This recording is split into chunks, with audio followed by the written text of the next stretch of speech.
오늘 저희들에게 주신 말씀, 우리 사도행전 보겠습니다. 사도행전 10장 말씀 보겠습니다. 사도행전 10장 고넬료에 관련된 고넬료가 베드로를 청한 그런 장면입니다. 우리 10장 너무 기니까 1절부터 우리 8절까지, 사도행전 10장 1절부터 8절까지 우리 한 목소리로 함께 봉독하도록 하겠습니다. 시작. 가이사랴에 고넬료라 하는 사람이 있으니 이달리아 부대라 하는 군대 백부장이라.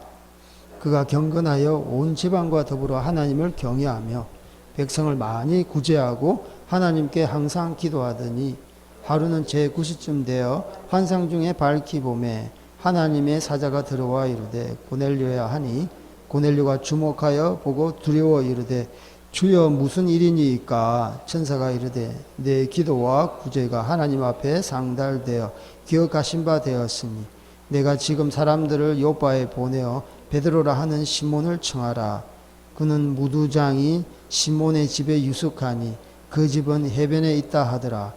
마치 말하던 천사가 떠나매 고넬료가 집안 하인 둘과 부하 가운데 경건한 사람 하나를 불러 이 일을 다 이루고 요빠로 보내니라. 아멘. 우리 그레이스에 오신 모든 성도님들 주님의 이름으로 환영하고 축복합니다. 우리 좌우에 계신 분께 인사하겠습니다. 주님의 이름으로 환영하고 축복합니다. 환영하고 축복합니다.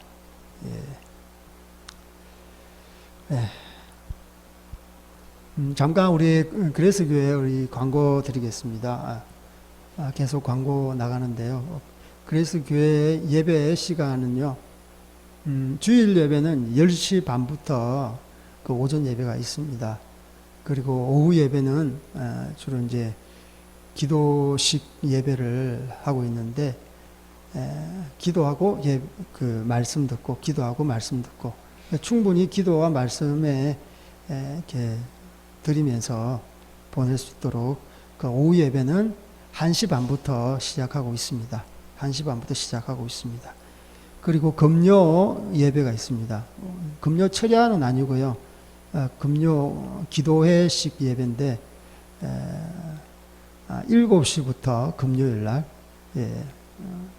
예배가 시작되는데, 경배와 찬양 예배는 없고 1시간 동안 한 목소리로 기도 음악이 깔리면 제가 이제 시작하는 기도를 드리면서 1시간 기도하고, 그리고 1시간 정도 제가 또 말씀 나누고, 그리고 대표적인 공동 기도 제목 한 4개, 5개 함께 한 30분, 25분 정도 함께 하면서 이렇게 마치고 개인적으로 기도하실 분 기도하시고, 그렇게 귀가하는 그런 순서로 진행하고 있습니다.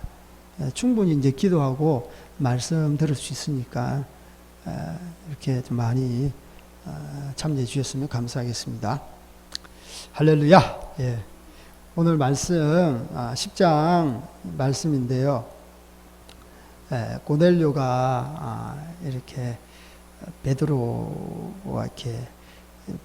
사도를 청해서 말씀 듣는 이러한 장면입니다. 이 고넬료 이 사건을 통해서 복음이 이방인들에게 전파되고, 그리고 획기적인 그 이방인을 향한 그 복음 선교, 그런 전환점을 보여주는 장입니다. 하나님께서는 서로 다른 이렇게 고넬료, 이렇게 베드로 두 사람을 통해서 환상으로 이렇게 보여주시면서 그 베드로가 고넬료 집에 청함을 받아서 이게 설교를 하게 되는데, 그래서 성령이 임해서 많은 사람들에게 이렇게 예수님을 믿고 돌아오는 이런, 그래서 이방인 선교의 어떤 전환점이 되는 그런 중요한 장이라고 할 수 있겠습니다. 우리 1절, 2절 우리 다 같이 한번 다시 읽었으면 좋겠습니다. 시작. 가이사라에 고넬료라 하는 사람이 있으니 이달리아 부데라 하는 군대의 백부장이라. 그가 경건하여 온 집안과 더불어 하나님을 경외하며 백성을 많이 구제하고 하나님께 항상 기도하더니. 예. 이 가이사라라는 이제 지방에 그 고넬료라 하는 군대 장관이에요. 군대장. 군대 백부장이 있었어요. 백부장은 이제 자기 수하에 100명을 거느리는 군대 장관이죠. 50부장, 10부장, 백부장 위에 1000부장. 그러니까 백부장이라고 하면 그래도 어느 정도 이렇게 위세가 등등한. 그리고 로마 사람이잖아요. 고넬료가 이렇게 로마 이름입니다. 그래서 로마 사람이고 이방인입니다. 그런데 이 사람에 대한 소개가 나오죠. 2절에 보니까 경건하여 온 집안과 더불어 하나님을 경외하며 백성들을 많이 구제하고 하나님께 항상 기도한다.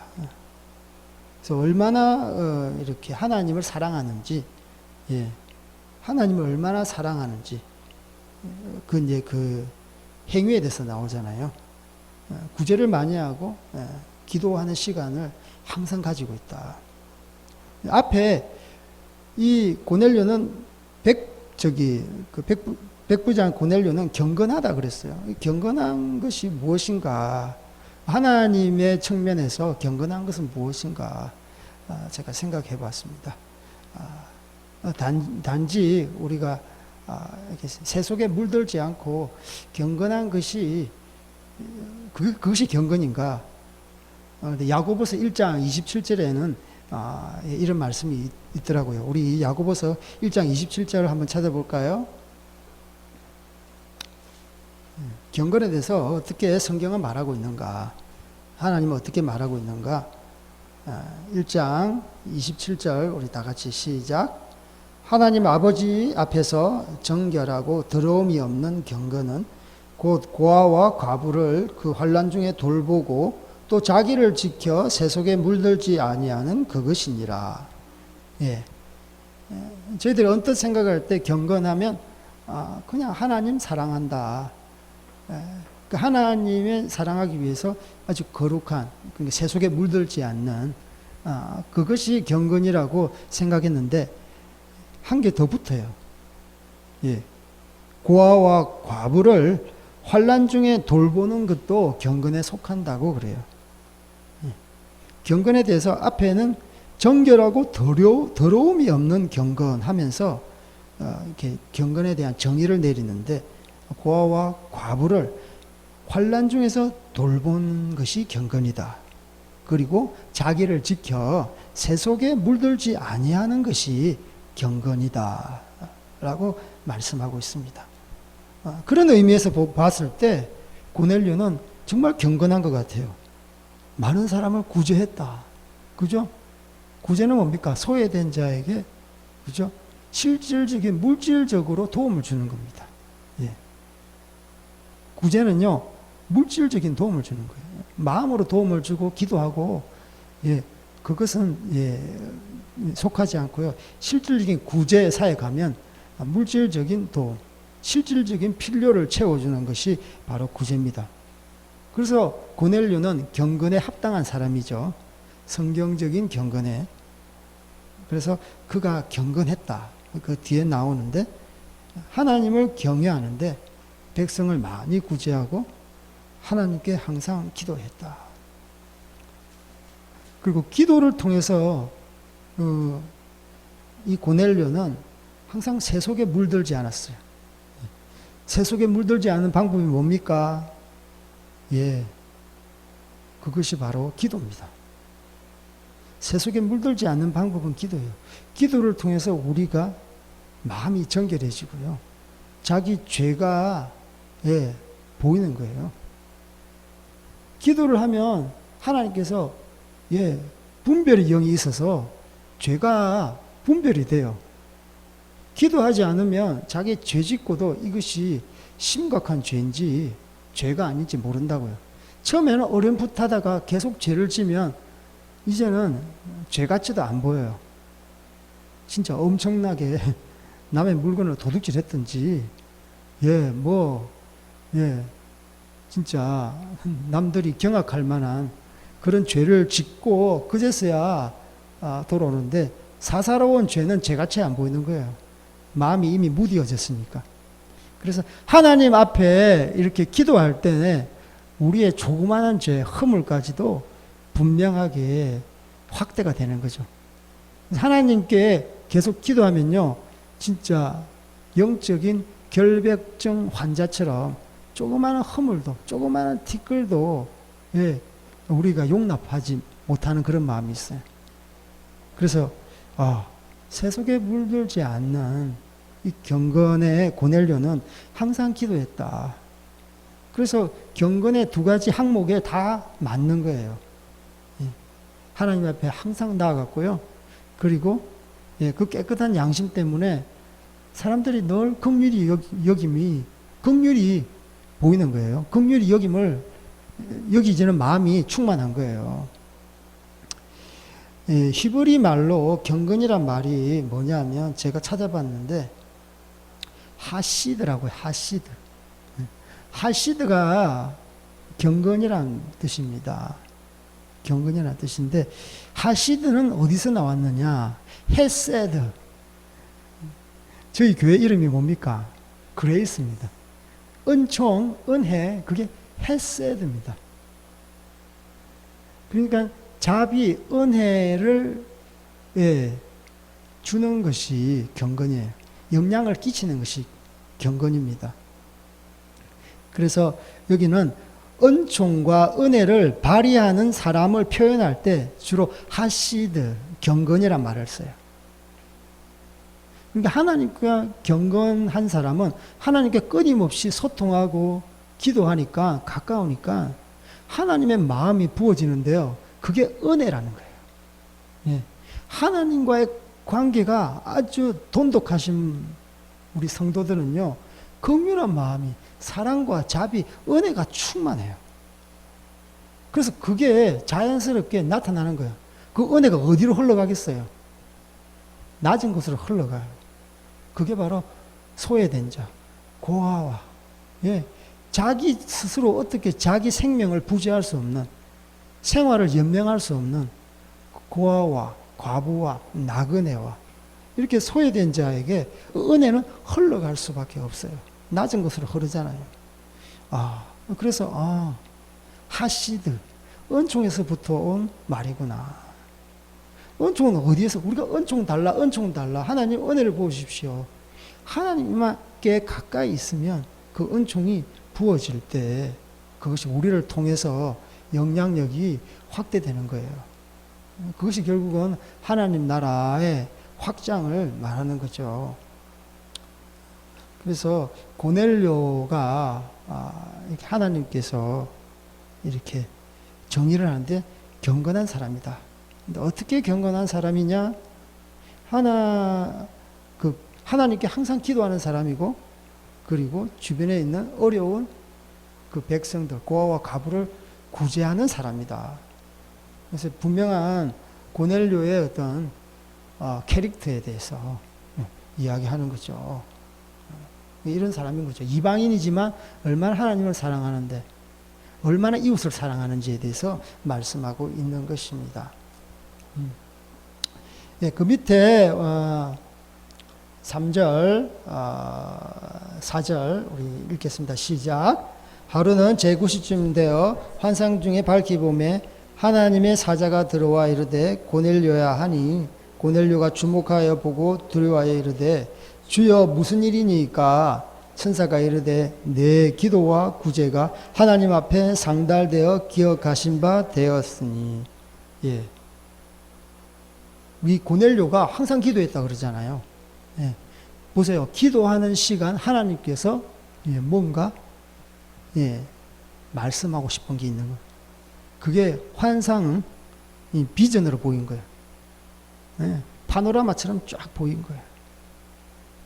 이걸 보면서 제가 티베트에서 사역할 때 우리 조마 아줌마, 라사에 계신 우리 조마 아줌마가 생각나더라고요.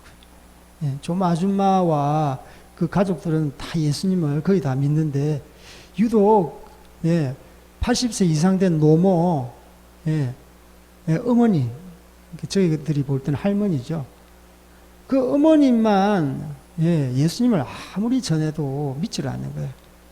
80평생 티베트 불교에서 태어나서 티베트 불교에서 자라다가 그렇게 티베트 불교라는 종교 생활 가운데 지금까지 결혼하고 자녀를 낳고 살아왔는데 쉽게 바뀌겠습니까?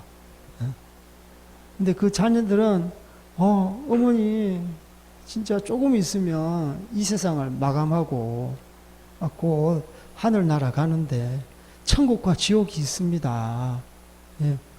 이는 만물, 천지 만물 온 우주를 창조하시고 모든 동식물 사람을 지으시고 지금도 통치하고 다스리시는 하나님이 살아계세요.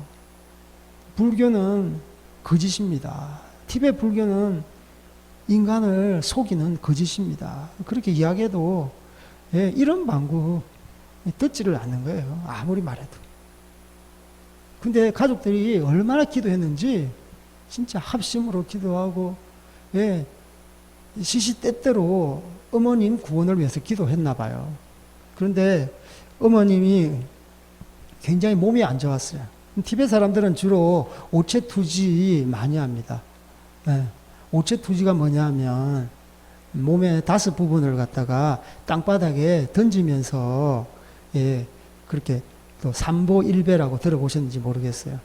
3걸음 걷고 한 번 이렇게 오체투지하고 3걸음 걷고 한 번 오체투지하고 여기서 보여드리려니까 제 옷을 버리니까 보여줄 수는 없고 오체 몸의 5부분 손과 발 이마가 땅바닥에 완전히 닿는 거예요. 그래서 3걸음 걷고 그것이 반복되는 건데 집에서도 하게 되고 제자리에서 할 수도 있고 걸어가면서도 할 수 있습니다. 근데 티베트 사람들은 대부분 집안에 법당 같은 게 있어요. 제일 큰 방에. 거기는 부처상이 있고요. 옆에는 향이 피워져 있고요. 그 앞에는 정한수가 떠져 있고요. 벽에는 온갖 그 탕화, 티베트 불교 그림이 있습니다. 그래서 집에 가장 큰 방, 가장 중요한 방, 가장 하여튼 좋은 방은 항상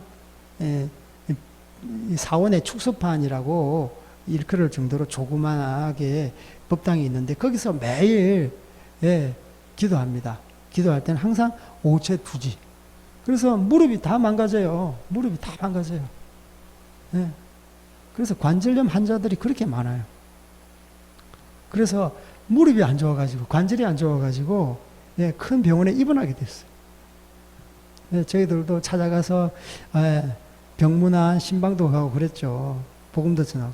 그런데 어느 날 병원에서 누워있는데 그 대낮인데요. 야, 정오의 그 햇빛처럼 햇빛보다 더 밝은 빛이 그 할머님 눈앞에 보여지는 거예요. 그래서 다른 사람 주변에 같이 이렇게 투숙한 환자들도 있었는데 그 어머님에게만 보이는 거예요. 다메섹 도상에서 사울한테 바울한테 나타난 것처럼 그 회전하는 그림자도 없고 그 자체가 빛인 그것도 지금까지 보았던 그 빛보다 아주 수백 배 밝은 빛, 수천 배 밝은 빛이 눈앞에 나타나는 거예요. 직감적으로 그 어머님께서 땅바닥에 그냥 주저앉았대. 엎드렸대요. 사람이라는 게 엄청난 장엄하고 아주 높으신 하나님, 신을 갖다가 독대했을 때 인간은 그 앞에 무릎 꿇고 있을 수도 없어요. 그냥 주저앉는 거예요. 그 거룩한 무엄이 없는 분 앞에 인간은 죄가 있으니까 그 앞에 설 수가 없는 거예요. 무릎으로 이렇게 지탱할 수도 없고 그냥 땅바닥에 완전히 납작 엎드리듯이 어머님이 그렇게 간증을 하더라고요. 직감적으로 너희 자녀들이 그렇게 전했던 그 예수님에 대해서 바로 직감적으로 마음에 와닿는 거예요. 마음에 와닿. 그래서 그 이후로 그 환상을 통해서 예, 하나님의 기도가 상달된 거예요. 그러니까 완전히 180도 바뀌었어요. 노모가 바뀌기 쉽지 않습니다. 그 바뀐 증거가 뭔 줄 압니까? 티베트 사람들은요, 예, 아까도 이야기했던 것처럼 종교와 그 행위를 하는 수행법이 많지 않습니까? 예, 예, 빠코를 돌고 링코를 돌고 집에서 그 오체 투자하면서 그 의식을 드리고 그것을 안 할 뿐더러 집에 있는 모든 불상과 예, 탱화 그림과 염주와 그런 예, 종교 그 도구들 있잖아요. 정한수 뜨는 거. 예. 예, 그런 모든 것을 갖다가 싸그리 없애버렸어요. 아, 그리고 불교 경전도 있어요. 그거 다 태워버렸어요. 예. 그것을 태우는데 장장, 예. 몇 달입니까? 한 달 넘게 걸렸어요. 얼마나 많은지, 얼마나 불교 그 물건들이 그렇게 많은지, 예. 신주 단지가 많은지, 장장 그걸 갖다가 처분하는데, 그 주변의 마을이 다 티베트 불교를 믿는 티베트인이니까 주로 이제 밤에 소각하고 밤에 버렸대요. 그래서 집에서 제일 큰 불상이 있는데요. 그 불상은 네팔에서 수입해서 티베트 사람들은 네팔에서 그 수입한 불상을 최고라고. 예. 그 불상이 자그마치 10만 런민비입니다. 10만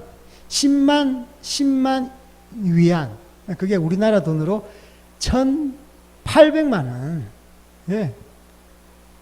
그걸 갖다가, 예, 007 작전, 새벽에, 밤에 밤에 일어나가지고 차에 싣고, 예, 라사 강 중간에 가서 그 다리 위에서 1, 2, 3 해가지고 확 버렸대요. 하나, 둘, 셋 해가지고. 그래서 손 탈탈 들고. 그래서 마음 가운데 하나님 얼마나 기뻐하시는 걸 느꼈대요. 근데, 조마 아줌마 딸이 캐나다에서 유학을 하는데, 예, 기도하는데, 그 집에 그 염주 하나가 그 방 장롱 구석진데 서랍 안에 그 깊은 곳에 하나가 눈에 보였대요. 예, 꿈에. 하나님 보여주신 거죠. 그래, 엄마한테 전화해가지고, 엄마, 그쪽 그 다른 방에 어디 장롱 구석에 이제 서랍이 하나 있는데 그 서랍 한번 열어봐. 그 안에 염주가 하나 있을 거라. 왜 직접 가서 봤더니 진짜 염주가 하나 있는 거예요. 예, 모든 불상, 탱화 그림, 예, 불교 서적 다 태우고 버렸다고 생각했는데 염주가 하나 있는 거예요. 예, 그걸 갖다가 망치로 탁탁 깨가지고 다 버렸대. 하나님께서는 철저하게, 예, 가정이 거룩해지기를 원하기를 원하는 그런 마음이 있는 거죠. 그래서 이 꿈과 환상을 통해서 하나님께서 역사하십니다. 아멘. 지금 고넬료가 그렇잖아요. 기도하니까 하나님께서 보여주시잖아요. 또 나중에 아까 베드로도 이런 기도 중에 환상을 봅니다. 그래서 주님께서는 어떤 사역을 할 때 혼자, 예, 어떤 사역의 어떤 그 방향을 보여주는 게 아니에요. 어떤 하나님의 사역이 일어나려면 동일하게 공동체 가운데 합력해서 선을 이루는 게 있습니다. 아, 나 이 말씀을 받았다. 예, 나 이런 환상, 성령님께서 이런 말씀 내 마음 가운데 하셨다. 그러면 누군가, 예, 우리 공동체 안에 아니면 하나님께서 어떤 부르신 어떤 사람 가운데 그것을 지지해주고, 예, 합력해줄 수 있는 어떤 사인이 있는 거예요. 그래서 기다림이 필요한 거죠. 예. 하나님의 사역은 그분의 어떤 시와 때가 있는 거예요. 예. 혼자 어떤 것을 보고 바로 급하게 하다 보면 하나님의 타이밍에, 예, 근접할 수 없는 거죠.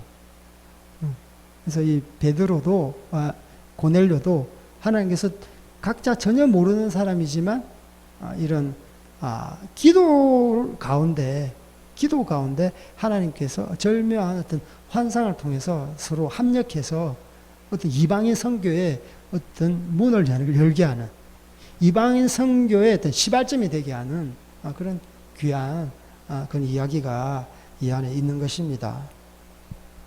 그래서 우리가 기도할 때 환상을 보는 거예요. 예. 우리가 신나게 자기 욕심대로 살다가 환상 보는 것이 아니라, 예, 정말 하나님 앞에 가까이 나아갈 때 주님께서는 말씀도 보여주시고, 예, 어떤 사람도 생각나게 해주시고, 그리고 이런 것처럼 눈에 보이는 비전도 허락해 주시는 거죠.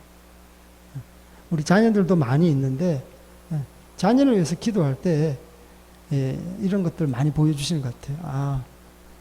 앞으로 우리 자녀가 하나님의 나라에 어떤 이런 역할을 했으면 좋겠다. 예, 하나님께서 보여주시는 거죠. 그래서 기도할 때 기도 제목이 바뀝니다.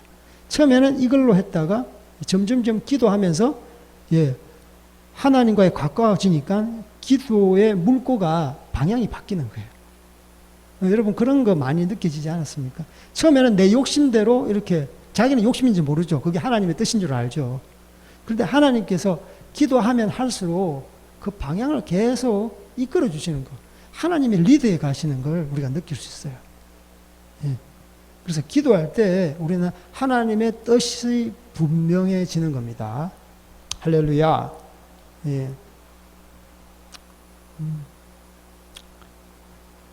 그래서 고넬료 가운데 이런 환상을 통해서 주님께서 천사를 통해서 격려해 주시는 거죠. 너의 기도와 구제가 상달되었다. 예. 예, 이 말에 얼마나 우리가 위로를 얻습니까?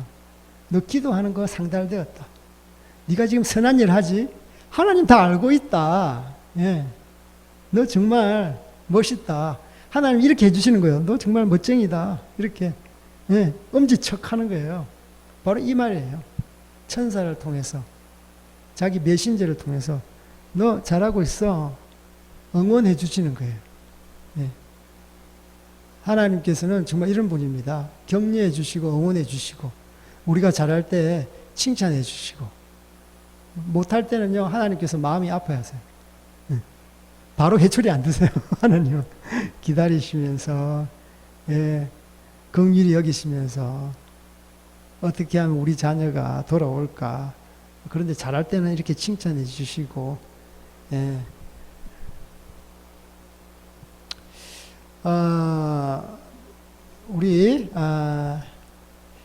그래서 이 그 환상을 이렇게 보고 이제 실행을 옮기는데, 그 집안에 이제 하인 둘과 충성된 병사 하나를, 그러니까 세 사람을 불러가지고 이렇게 보냅니다. 우리 7절 시작. 마침 말하던 천사가 떠나매 고넬료가 집안 하인 둘과 부하 가운데 경건한 사람 하나를 불러서 이렇게 세웁니다. 고넬료는 아무나 세우지 않습니다. 아무나 보내지 않습니다. 어떠한 사람 보냅니까? 경건한 사람. 충성된 사람은요, 경건한 사람입니다. 예. 예. 아무에게나 충성할 수 있어요. 경건한 사람은요, 하나님께 충성할 때, 하나님께 충성할 때 경건한 사람이에요. 예. 우리 위에 상관 앞에 충성하는 사람이 경건한 사람이 아니에요. 하나님 앞에 충성하고 하니까 자기 상관한테 충성하는 거예요. 하나님 앞에 충성하니까 부모님 앞에 순종하고 충성하는 거예요. 이건 어떻게 보면 비슷한 것 같지만 절대 비슷하지 않습니다. 예. 하나님을 두려워하니까요, 예, 사람 앞에 할 때도 하나님 대하듯이 하는 거예요. 아멘? 하나님을 두려워하니까 자기 혼자 있어도 자기가 마음대로 하지 않습니다. 예. 죄 짓지 않습니다. 내 혼자 밤이 되면 어둡잖아요. 내 혼자 마음대로, 예, 자기 마음대로 못합니다. 사람은 이런 유혹이 있어요. 내 혼자다.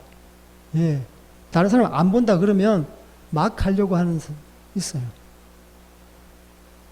예. 제가 티벳 있잖아요.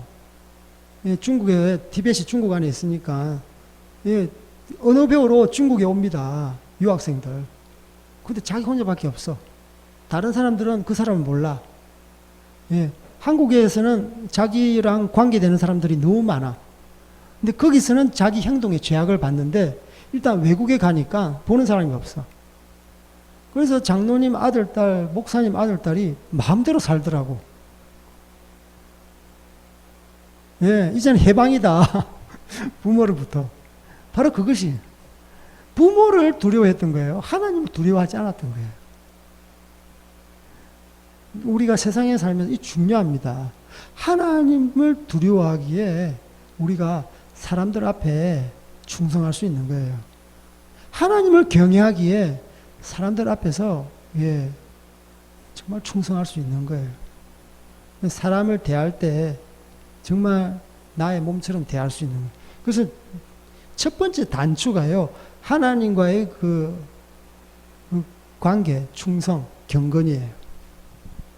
그래서 자기한테 충성하는 사람을 택하지 않았어요.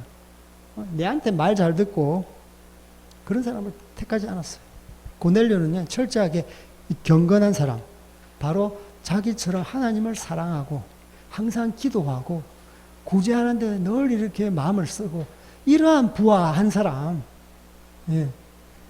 이 하인 둘에 대해서는 잘 이야기하지 않지만 어쨌든 이 세 명 중에서 리더는요, 예, 경건한 부하한 사람이 그 사람 리더하는 거예요.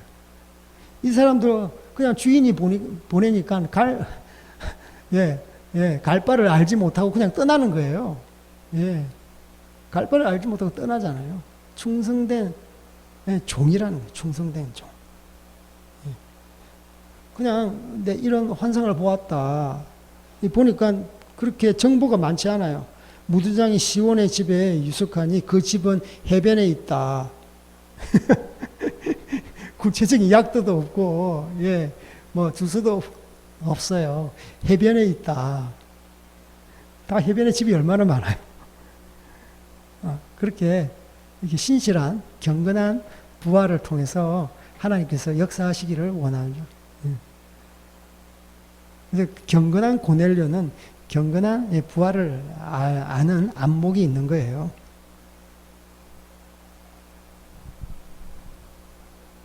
우리 9절 이제 베드로가 이제 환상을 보는 장면입니다. 베드로가 환상을 보는 장면입니다. 우리 9절에서 16절 우리 다 같이 한번 읽겠습니다. 시작. 이튿날 그들이 길을 가다가 그 성에 가까이 갔을 그때 베드로가 기도하려고 지붕에 올라가니 그 시각은 제6시라. 시장하여 먹고자 하며 사람들이 준비할 때 황홀한 중에 하늘이 열리며 한 그릇이 내려오는 것을 보니 큰 보자기 같고 네 귀를 메어 땅에 들이웠더라.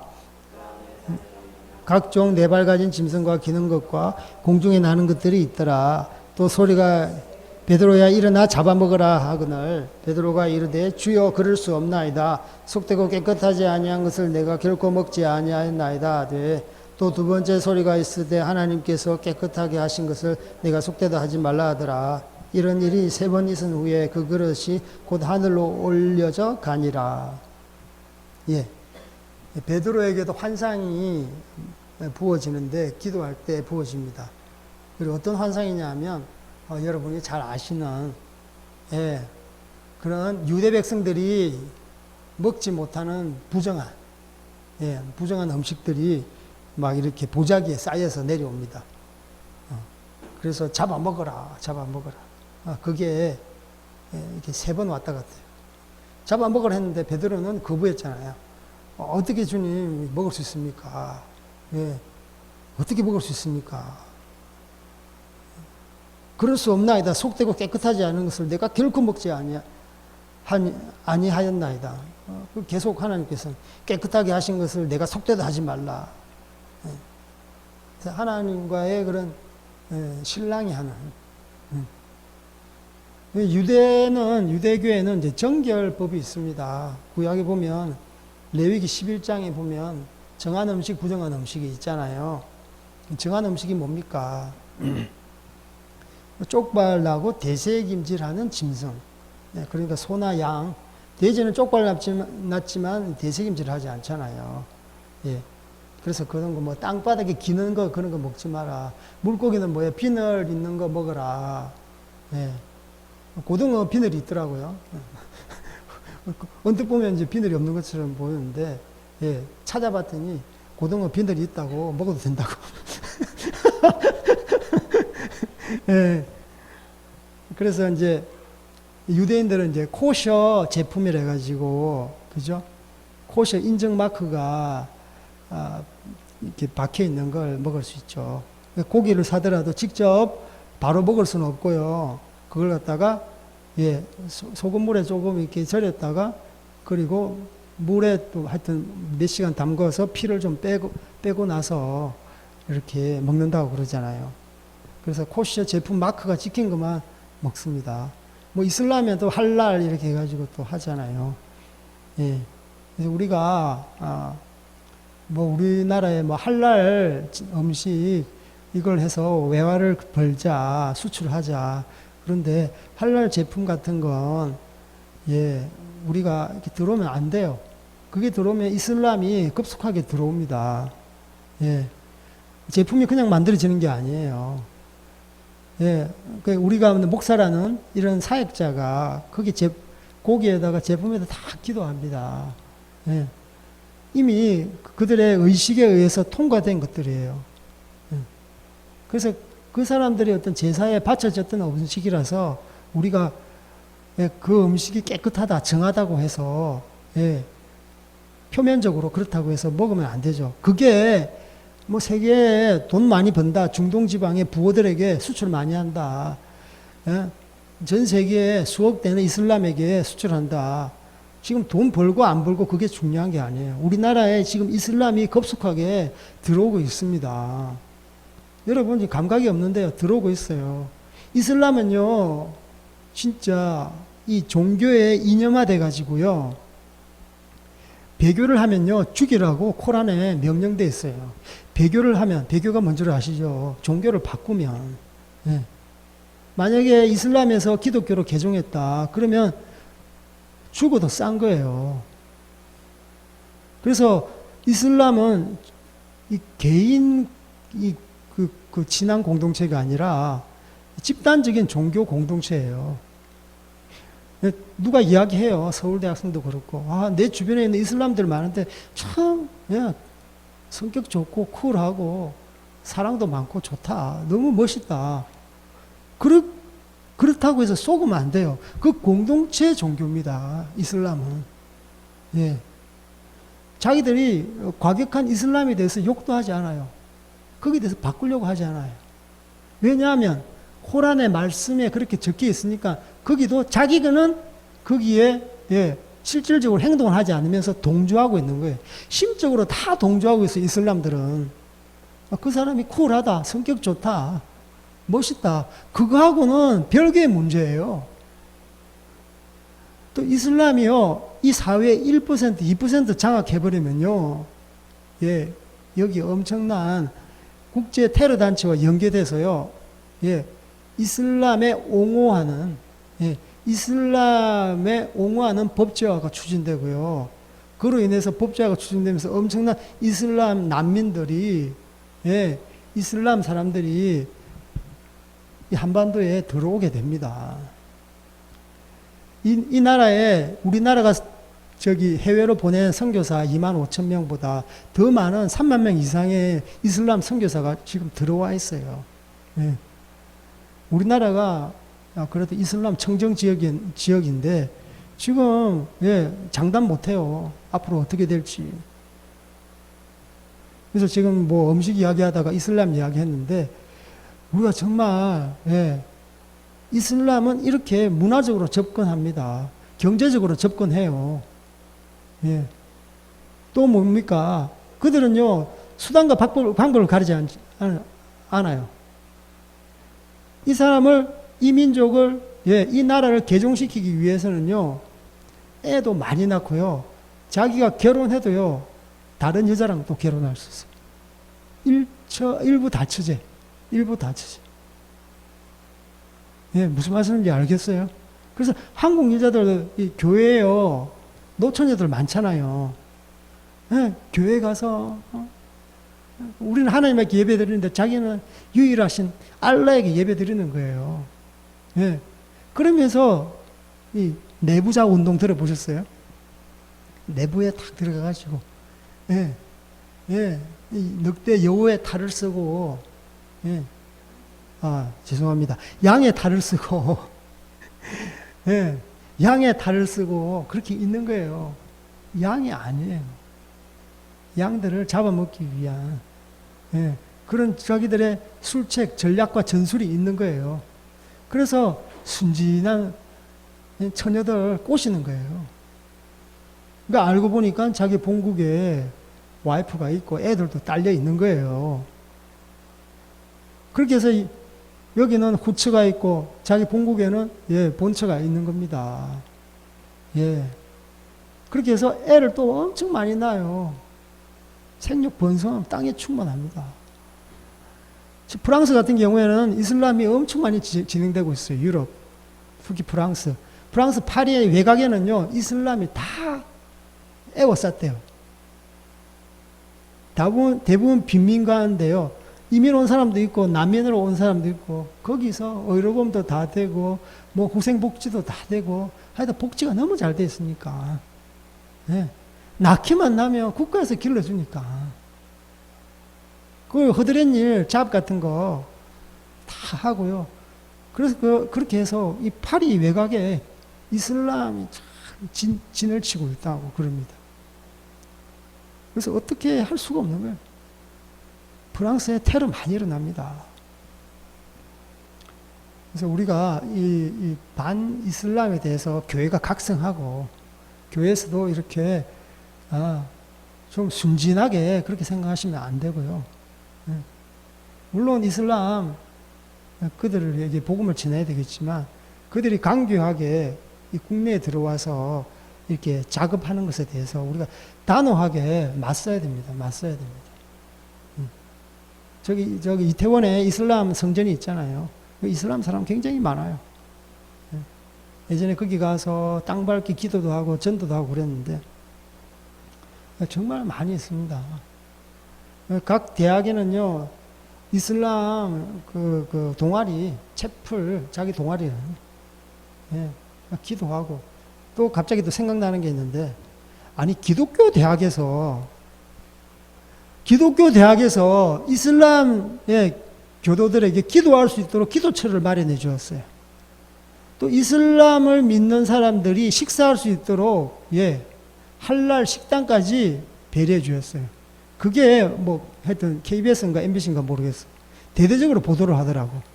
야, 이 기독교 바탕으로 세워진 기독교 이 대학인데, 야, 정말 전향적으로, 정말 이렇게 종교하고 상관없이 아주 그 표본이 될 만한 그런 학교라고 그렇게 추앙을 하더라고요. 그게 한국성공회대. 한국성공회대가 WCC 종교다원주의를, 예, 기치를 내걸고 그 중심에 교황이 있지만 그 뒤에 꼬봉이 어디냐 하면 영국 성공회입니다. 영국 성공회. 그러니까 한국 성공회도 있잖아요. 예. 그러니까 다원주의, 모든 종교에 다 진리가 있다. 가는 길은 다르지만 궁극적인, 예, 최고봉 꼭대기는, 예, 같다라고 하는 종교다원주의입니다. 그러니까 다 그 성공회대 한국 교회에서 헌금으로 지어진 학교예요. 거기서 유상 숭배할 수 있도록 기도처까지 마련해주고 그들이 밥 먹을 수 있도록 식당까지 구별해주고 이게 뭡니까? 교회에서는 한마디도 안 하더라고요. 교회에서는 한마디도 안 해요. 그냥 구원받는 거. 지금 실질적으로 이 사회는 둘째치고라도 기독교 대학 안에는 그래도 하나님만 숭배하고 하나님만 예배하고 하나님만 높여야지. 그것도 기독교 대학인데 뭐 연세대학, 뭐 이화대학에는 이미 맛이 갔잖아요. 그런 대학 말고요. 성공의 신학대학, 성공의 신학이 그게 중심이잖아요. 핵심 학과잖아요. 그 외에 뭐 기독교 교육학과, 기독교 음악과, 교회 음악과, 그죠? 뭐 교회 심리 상담과 그런 과가 있잖아요. 그런 신학대학에서 지금 벌어지는 이런 형태가 우리가 어떻게 좌시할 수 있겠어요? 버젓이 성공회 대학교에서 나온 목사님들 한마디도 안 해요. 목회 성공을 위해서만 하지. 그래서 많이 이렇게 갔는데 다시 되돌아와서 일단 베드로에게 이렇게 음식에 대해서 이야기하면 잡아 먹어라. 내가 깨끗하게 한 거 네가 왜 속되다가 하느냐. 성과 속의 관념들이 늘 우리 머리 가운데 있습니다. 특히 모태신앙으로 자라난 사람들 보면은 성 속의 개념이 분명해요. 우리가 세상에서 살고 있잖아요. 거룩하게 살려면 이 세상을 떠나야지. 하나님께서 이 땅에 살게 하신 것은요, 이 땅을 갖다가 그리스도로 정복하기 위한 우리가 어떤 영향력을 끼치는 인플루언서, 요즘 그런 게 있더라고요.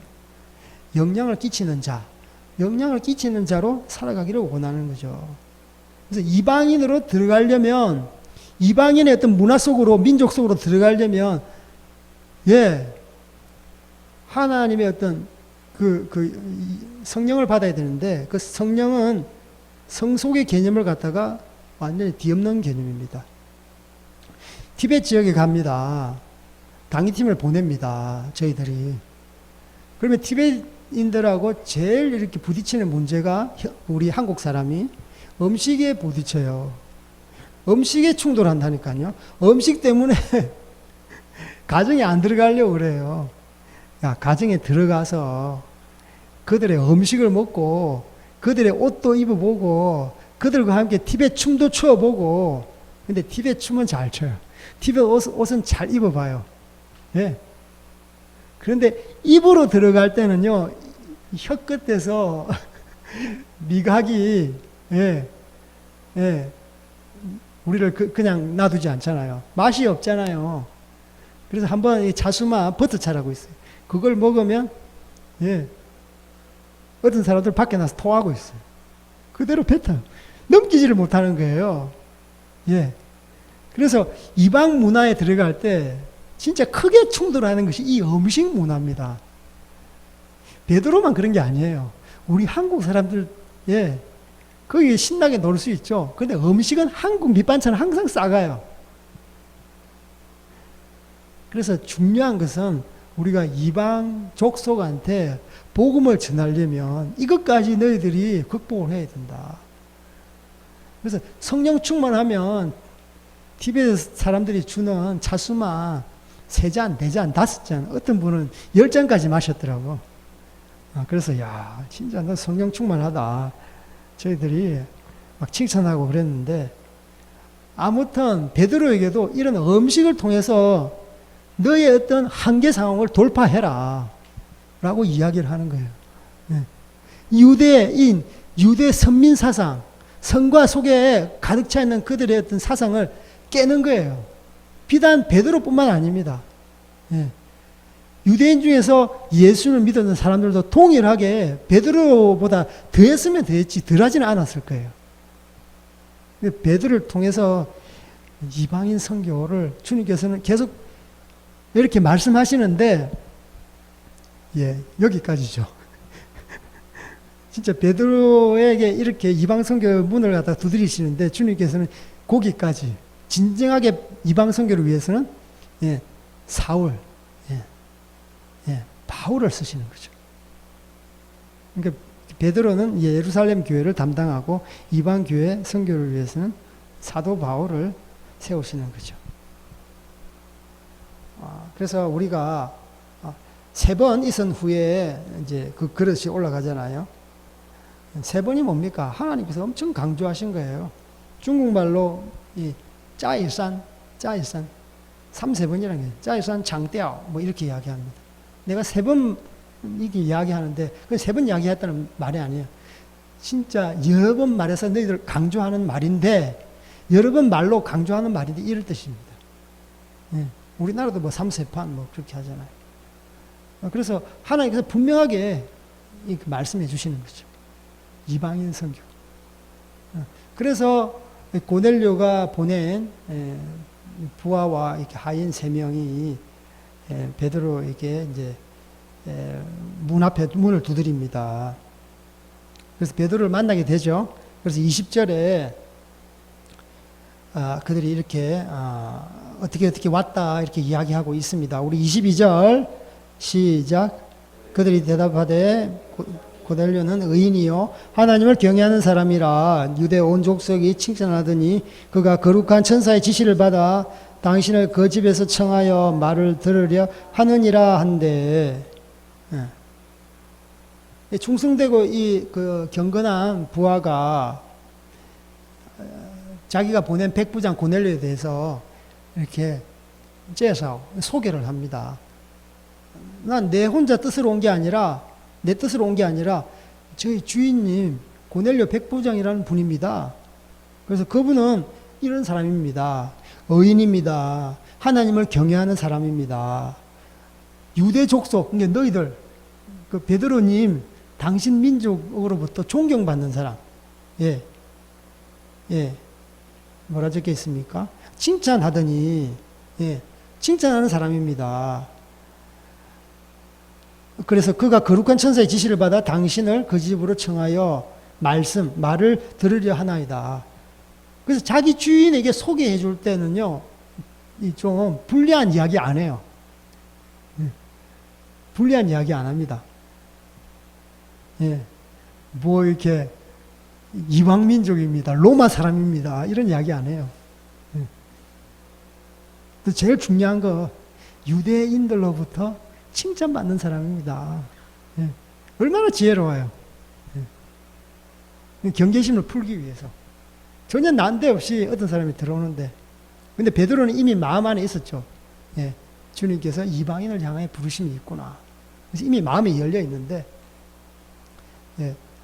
그러나 이 부하, 이 종은 아주 지혜롭게 이야기합니다. 자기 주인에 대해서 의인이요, 경외하는 사람이요, 유대인들로부터 칭찬받는 사람이요. 그래서 거룩한 천사의 지시를 받아서 당신께로 왔나이다. 당신을 청하여 말씀을 듣기를 원합니다.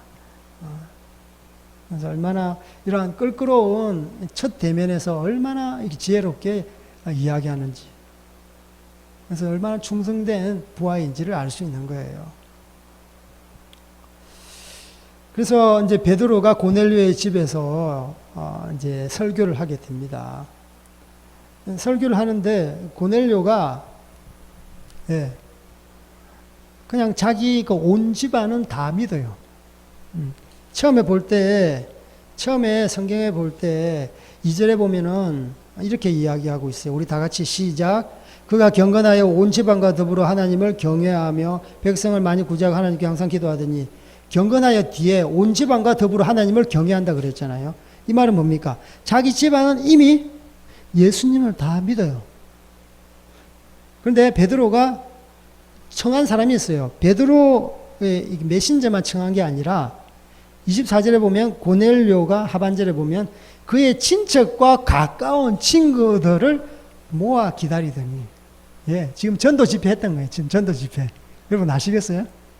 제가 가정 예배도 갑니다.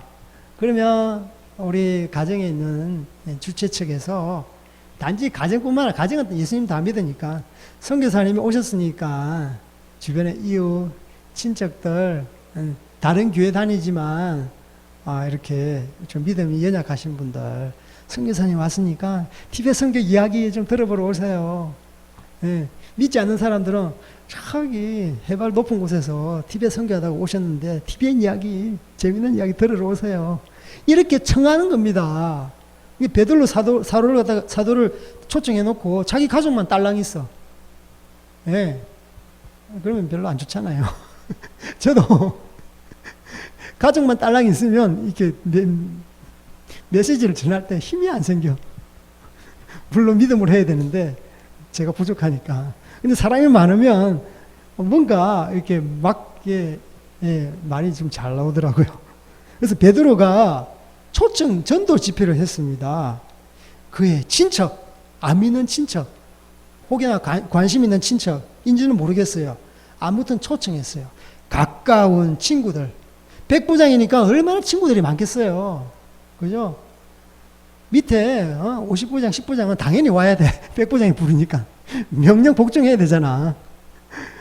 백부장이니까 밑에 100명의 부하가 있잖아. 믿지 않는 애들 다 와. 내가 이번에 진짜 긴히 내가 불렀던 귀하신 베드로님이세요. 이 사람 유대인인데 이방 사람들한테 잘 접근하지 않은데 오늘 진짜 절호의 찬스야. 예.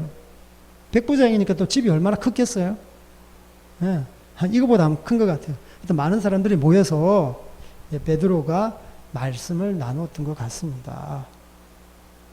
그래서 고넬료가 베드로를 초청해서 이렇게 정말 새신자 전도 축제 뭐 이런 거 했던 거죠. 고넬료는 항상 기도를 했어요. 어떤 기도를 하느냐? 영혼 구원을 위해서 기도했어요. 31절에 보면요. 우리 31절 시작. 말하되 고넬료야 하나님이 내 기도를 들으시고 내 기도를 기억하셨으니. 이걸 보면 알 수 있어요. 고넬료가 어떤 걸 기도했느냐? 항상 주변에 있는 자기 친구들, 자기 친척들의 구원을 위해서 기도했어요.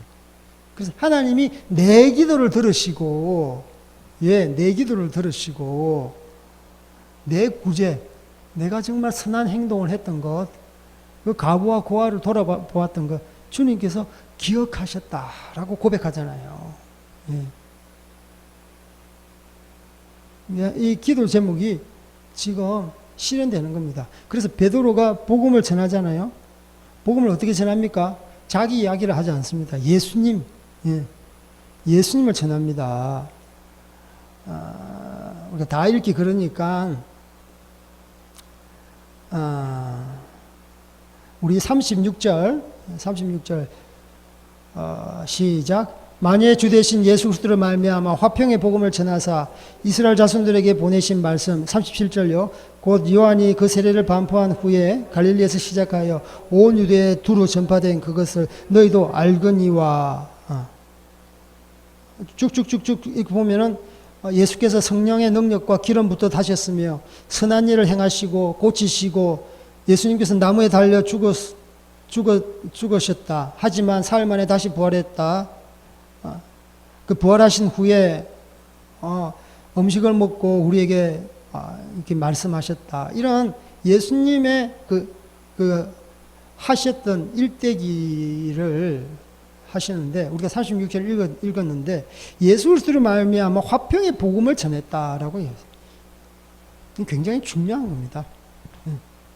십자가를 보면 그죠? 이 횡으로 되어 있는 것은 뭡니까? 하나님과의 관계입니다. 하나님의 관계가 화평, 화해, 회복입니다. 이 횡으로 되어 있는 것은요, 이웃입니다. 사람과의 관계입니다. 그래서 화평의 복음을 전하사. 화평의 복음. 하나님과 인간 사이에 막혀 있는 그 죄를 해결해 주신 분이 우리 예수님이시다.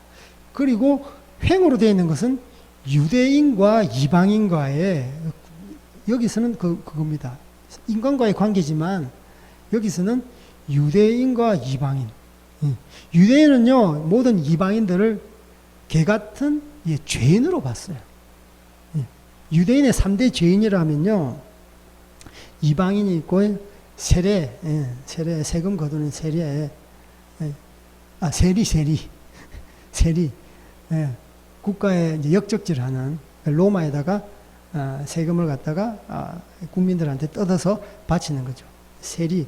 그리고 이런 병든 자, 병든 자, 장애인들, 네, 그런 사람들을 3대 죄인이라고 봤어요. 그래서 여기서 유대인들은 그 이방인들과의 그런 회복, 화평의 복음에 대해서 이야기를 하는 거죠. 예수 그리스도를 말미암아 이방인들과 화목되는 거고, 예수 그리스도를 말미암아 하나님과 화목되는 거예요. 그래서 십자가의 복음은 화평의 복음입니다. 그래서 그 화평의 복음에 대해서 이야기를 하는 거죠. 내가 이 자리에 선 것은 내가 환상을 보고 예수님께서 이런 음식을 통해서, 너희들이 먹는 이 음식을 통해서 삼세만 짜이산 창대하고 하셨다. 그래서 내가 너희들이 고넬료가 보낸 부하와 이렇게 조우하게 되었고 지금 이 자리에 서게 되었다. 그래서 설교하게 되는데, 만유의 주 되신 예수 그리스도의 말미암아. 여기서 만유의 주는요, 원래 여호와 하나님에게만 사용하는 유대인들이 사용할 때, 여호와 하나님을 말할 때 만유의 주, 만유의 주라고 말씀하는데, 예수 그리스도에 대해서도 동일하게 만유의 주라고 합니다. 그러니까 동급으로 예수님을 거기 반열에 세우는 거죠. 진정한 예수님께서 하나님이시다라는 것을 이야기하는 거예요. 그래서 만유의 주 대신 예수 그리스도로 말미암아 화평의 복음을 전하는 거예요. 그래서 예수님이 어떤 사역을 하셨습니까? 티칭, 힐링, 프리칭, 가르치고 고치고 전파하는 사역을 하셨다. 그리고 주님께서는 무고함에도 불구하고 고초를 받으시고 십자가에 달려 죽으셨다. 죽으시고 무덤에 이제 매장되시고 사망 권세를 이기시고 3일 만에 부활하셨다. 부활하시고 하나님께서 하늘나라에 승천하셨다. 다시 오실 예수 그리스도. 하여튼 그런 예수님의 그 복음, 화평의 복음에 대해서 쭉 이렇게 말씀을 하는 거죠. 말씀이 이제 마치니까 말씀할 때 어떤 일이 생기느냐. 마칠 때가 아니라 말씀을 전할 때 44절에 보면, 우리 시작. 베드로가 이 말을 할 때 성령이 말씀 듣는 모든 사람에게 내려오시니, 45절 시작. 베드로와 함께 온 할례받는 신자들이 이방인들에게도 성령 부어주심으로 말미암아 놀라니. 여기까지. 베드로가 이 말을 전할 때 예수님 화평의 복음, 예수님만이 진리시다. 예수님을 통해서 43절에 보면 죄사함이에요. 예수님을 통해서 죄사함 받을 수 있다. 죄사함을 통해서 하나님과 화평되는 것이다. 그리고 유대인과 이방인 가운데 예수님을 인해서 화평할 수 있다. 이 말씀을 전할 때 어떻게 됩니까? 성령님께서 말씀 듣는 모든 사람에게 내려오신다고 했어요. 내려오신다. 말씀이 이 날카로운 하나님의 말씀, 이런 하나님의 말씀이 이렇게 부어질 때요, 성령이 내려오시는 거예요. 성령 받으라 이렇게 하냐. 우린 받는 게 아니에요. 성령은요, 임하는 겁니다. 내려오는 겁니다. 아멘? 받는다는 말은요, 어떻게 보면, 임하는 거나 내려오는 거나 받는 거나 그게 그거지라고 생각하는데, 받는 것은요, 받는 사람의 입장에 서서 하는 말이에요. 우리가 싫으면 안 받는 거예요. 원하면 받고. 이렇게 또 생각할 수 있어요. 성령은요, 내려오면요, 우리하고 상관없이, 거기에 말씀 전할 때 조는 사람이라든지, 말씀에 집중 안 하고 딴 생각하는 사람이라든지, 징징 우는 애기라든지, 다 성령 받는 거예요. 성령이 내려온다니까요. 임한다니까요. 받는 사람 입장하고 상관없어요. 비가 내리면 다 맞잖아요. 그거예요. 내려온다 그랬잖아요. 모든 성경을 보세요. 저번에 신명기 28장 제가 같이 금요 예배 때 말했는데, 이 복이 내려온다고 그랬어요. 내려온다. 하늘의 모든 복이 내려옵니다. 자기가 이 복은 받겠습니다. 이 복은 있습니다. 괜찮습니다. 이 복은 받겠습니다. 그게 아니에요. 하나님이 내려주시는 건요, 예, 그냥 우리가 비에 젖듯이 받는 겁니다. 예, 성령의 모든 말씀, 예, 성령의 말씀이, 성령이 말씀 듣는 모든 사람에게 내려온다고 그랬어요. 그래서 이건 우리의 성령님이 우리에게 임할 때 어떤 원리인지를 우리가 알 수 있는 거죠. 그래서 예외 없습니다. 마가의 다락방에서 그죠, 120명 성도들이 기도할 때 그랬잖아요.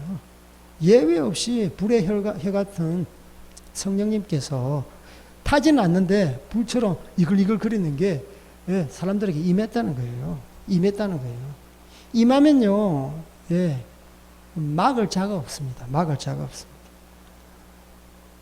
임하니까 어떤 현상이 발생했습니까? 방언을 말하며 하나님을 찬양해서 높여드렸어요. 예, 하나님을 높여드렸어요. 예, 방언을 말한다는 말이 뭔 줄 압니까? 예, 성령이 임하면요, 120명의 마가 다락방에서 난국 방언으로 말을 했잖아요. 예, 여기도 또 동일하게 방언이 임했어요. 예, 방언이 있어요. 좀 카리스마한 거, 아주 카리스마한 거 있잖아요.